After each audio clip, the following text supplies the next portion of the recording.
The dynamic Roberta Pilcher had an early childhood that belies the woman we all know. Well, my nickname was Roby. My name then was Stoughton, and I was a tomboy.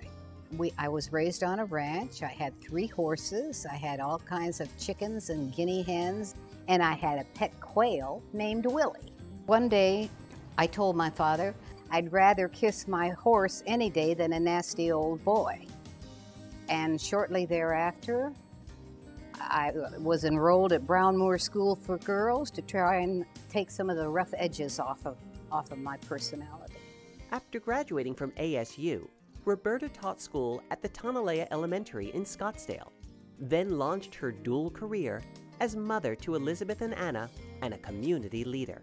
Well, when we first moved to Scottsdale in 1960, my girls were enrolled in Hohokam School, and my first community activity was to support my girls at the school. So I was treasurer of the PTA, I did chairman of the bake sale, I was their homeroom mother from 1st to 8th grade. Just a lot of activities like that to support them.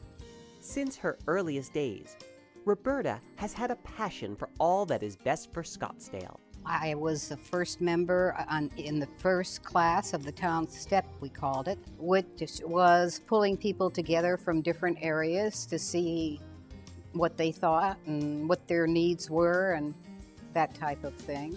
As chair of the Scottsdale Public Library Board in the 1970s, she led the effort to create a space within the library for Southwest-themed books and research materials. But of course, Roberta was much more than just a behind-the-scenes player. She was proud to strut her stuff as one of the original members of the Scottsdale Follies. Well, a group of women got together. We were all women, and this man came in from New York to train us on different and various dances and things.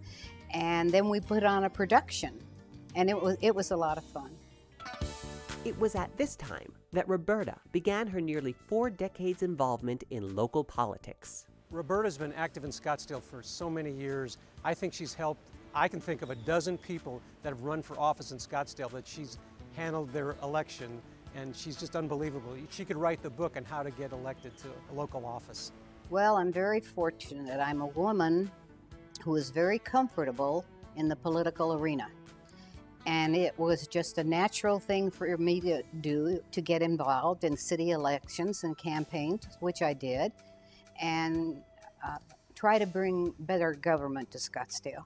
Her own campaign for the Scottsdale City Council certainly has its place in Scottsdale's history. The reason I got on the council is because there was a vacancy on the council. Several names were put in for the position that was open on the city council, and it came down to a tie vote, as I remember, and two names were put into a hat.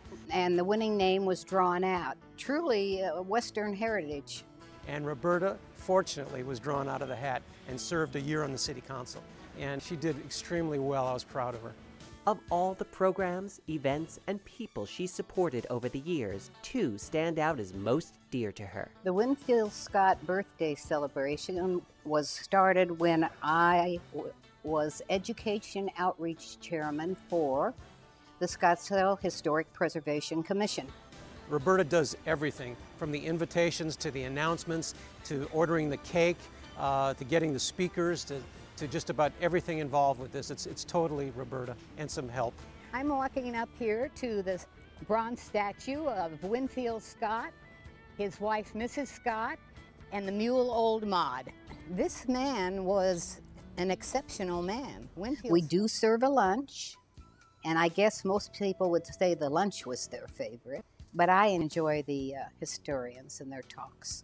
And if it wasn't for Roberta, we wouldn't have this event, and I think it's so important to keep this history alive of our city.